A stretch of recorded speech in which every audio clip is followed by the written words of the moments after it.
আসসালামু আলাইকুম। এটিএন বাংলা সংবাদে সবাইকে স্বাগত জানাচ্ছি আসিফুর রহমান সাগর। সরকারের পদত্যাগের এক দফা দাবিতে আজ সারা দেশে চলছে অসহযোগ আন্দোলন। এর সমর্থনে রাজধানী সহ সারা দেশের গুরুত্বপূর্ণ পয়েন্টগুলোতে বিক্ষোভ ও গণসমাবেশ করবে বৈষম্য বিরোধী ছাত্র আন্দোলন। কর্মসূচি সফল করতে স্কুল, কলেজ, বিশ্ববিদ্যালয়, প্রাইভেট বিশ্ববিদ্যালয়, মাদ্রাসা শিক্ষার্থী, শ্রমজীবী, পেশাজীবী, রাজনৈতিক অরাজনৈতিক নির্বিশেষে আপামর জনসাধারণকে রাজপথে নেমে আসার আহ্বান জানান বৈষম্য বিরোধী ছাত্র আন্দোলনের সমন্বয়ক আসিফ মাহমুদ। শান্তিপূর্ণভাবে বিক্ষোভ ও গণসমাবেশ পালনের আহ্বান জানান তিনি। এদিকে কর্মসূচির প্রভাব পড়েছে রাজধানীর সড়কে, চলছে শুধু রিক্সা, সিএনজি। গণপরিবহন সংকটে ভোগান্তিতে পড়েছে অফিসগামী যাত্রী, হাসপাতালগামী রোগী ও স্বজনরা। সকাল থেকে শ্যামলী, কলেজ গেট, শিশুমেলা, আগারগাঁও, ফার্মগেট, কারণ বাজার, বাংলা মোটর, কাকরাইল, মৎস্য ভবন এলাকায় গণপরিবহন সংকট দেখা যায়। অসহযোগ আন্দোলন সফল করতে সব ধরনের সরকারি বেসরকারি প্রতিষ্ঠান, অফিস, আদালত ও কলকারখানা, শিক্ষা প্রতিষ্ঠান বন্ধ রাখার আহ্বান জানিয়েছেন আন্দোলনকারীরা। এছাড়া সরকারি কর্মকর্তাদের নিজ নিজ কার্যালয়ে না যাওয়ার অনুরোধ জানানো হয়।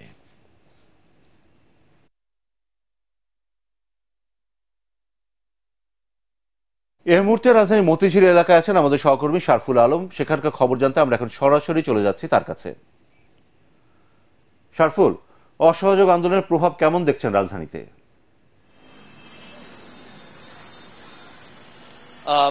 সাগর, আপনি দেখতেই পাচ্ছেন আমি এই মুহূর্তে রাজধানীর মতিঝিলের শাপলা চত্বরে আছি। চিত্রটা দেখতে চাই, আপনি দেখুন যে আজকে কিন্তু সপ্তাহের প্রথম কর্মদিবস, রবিবার।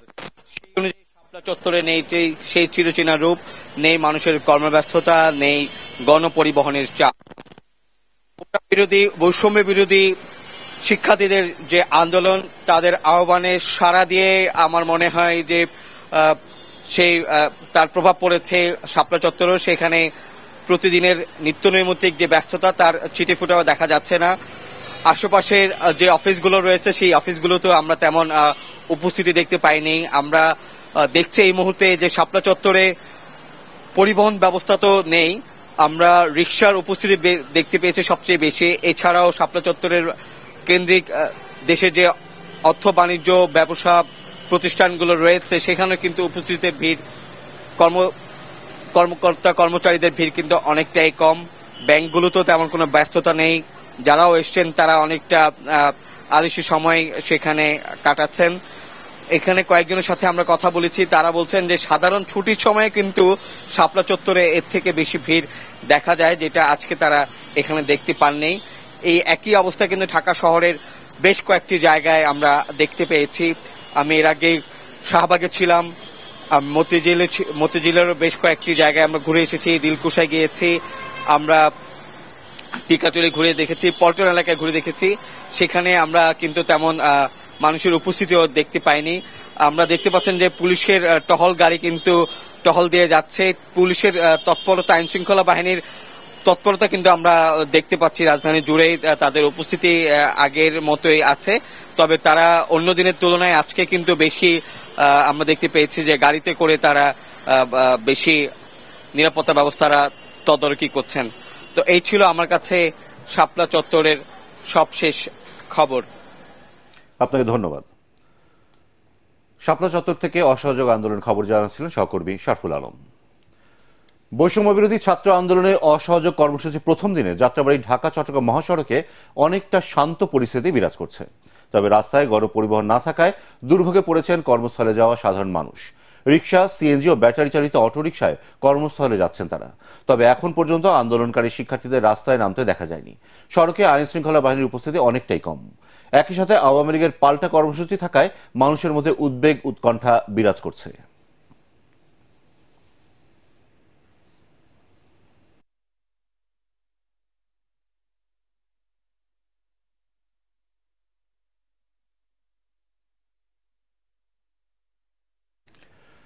বৈষম্য বিরোধী ছাত্র আন্দোলনের ডাকা অসহযোগ আন্দোলনের কারণে দেশের বিভিন্ন জেলার বাস চলাচল বন্ধ হয়ে গেছে।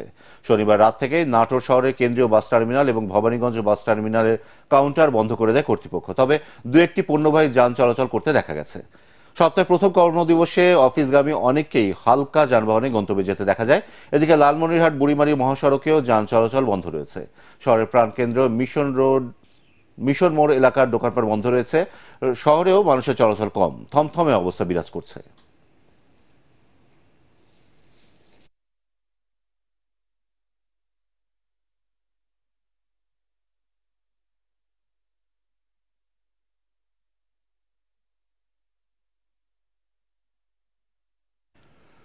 অন্যদিকে বৈষম্য বিরোধী ছাত্র আন্দোলনের সরকার পতনের এক দফার দাবির প্রতিবাদে দেশজুড়ে শান্তি সমাবেশ ও গণজমায়েত করছে আওয়ামী লীগ। সকালে রাজধানীর বিভিন্ন গুরুত্বপূর্ণ স্থানীয় দলীয় কার্যালয় ও পাড়া মহল্লায় নেতাকর্মীদের অবস্থান নিতে দেখা যায়।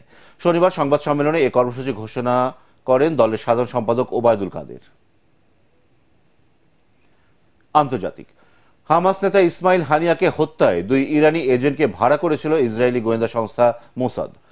তেহরানে হানিয়ার অস্থায়ী বাসভবনে তাদের পেতে রাখা বোমা বিস্ফোরণে নিহত হয় ইসমাইল হানিয়া ও তার 2 দেহরক্ষী। চাঞ্চল্যকর এমন তথ্য প্রকাশ করেছে ব্রিটিশ সংবাদ মাধ্যম টেলিগ্রাফ। তবে ইরান বলছে স্বল্প পাল্লার ক্ষেপণাস্ত্র ব্যবহার করে হামাস নেতাকে হত্যা করেছে ইসরায়েল। এদিকে যে কোনো সময় ইসরায়েলে বড় ধরনের হামলা চালানোর ঘোষণা দিয়েছে ইরান ও হিজবুল্লাহ। আরো জানাচ্ছেন শরীফুল ইসলাম। আল্লাহু আকবার। গেল মে মাসে হেলিকপ্টার দুর্ঘটনায় নিহত ইরানের প্রেসিডেন্ট ইব্রাহিম রাইসির জানাজায় অংশ নিতে তেহরানে যান হামাসের শীর্ষ নেতা ইসমাইল হানিয়া। সেখানেই তাকে হত্যার পরিকল্পনা আঁটে দখলদার ইসরায়েল। কিন্তু তখন হানিয়ার বাসভবনে বেশি মানুষ থাকায় হামলার পরিকল্পনা থেকে সরে আসে ইসরায়েলি গোয়েন্দারা।